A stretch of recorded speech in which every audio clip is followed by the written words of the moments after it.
जब भगवान ने अपनी माया को हटा लिया तब वहाँ न लक्ष्मी ही रह गई न राजकुमारी।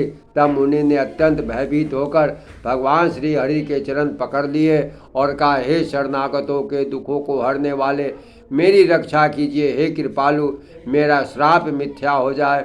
हम तब दीनों पर दया करने वाले भगवान ने कहा, यह सब मेरी इच्छा से हुआ है।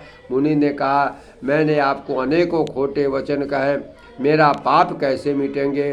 भगवान ने कहा, जाकर शंकर जी के शतनाम का जाप करो, उससे हृदय में तुरंत शांति होगी।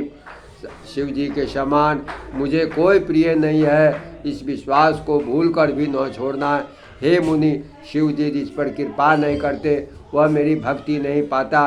हृदय में ऐसा निश्चय करके जाकर पृथ्वी पर वितरो, अब मेरी माया तुम्हारे निकट नहीं आएगी।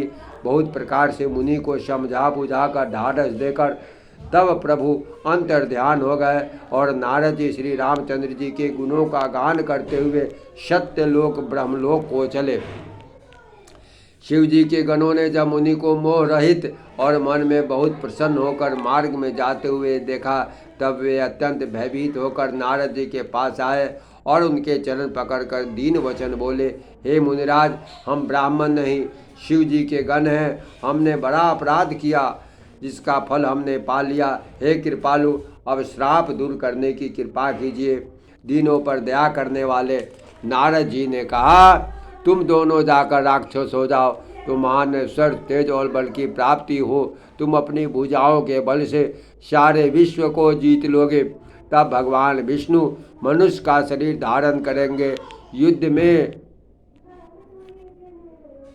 श्री हरि के हाथ से तुम्हारी मृत्यु होगी, इससे तुम मुक्त हो जाओगे और फिर संसार में जन्म नहीं लोगे। तुम दोनों मुनि के चरणों में सिर नवाकर चले और समय पाकर राक्षस हुए।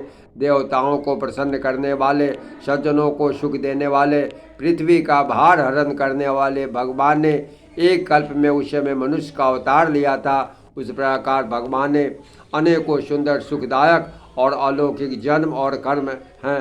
प्रत्येक कल्प में जब भगवान अवतार लेते हैं तो नाना प्रकार की सुंदर लीलाएं करते हैं।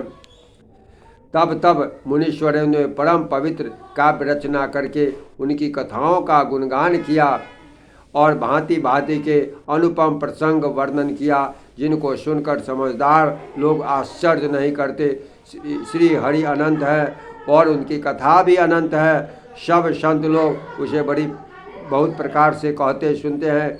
श्री रामचंद्र जी के सुंदर चरित्र करोड़ों कल्पों में भी गाए नहीं जा सकते।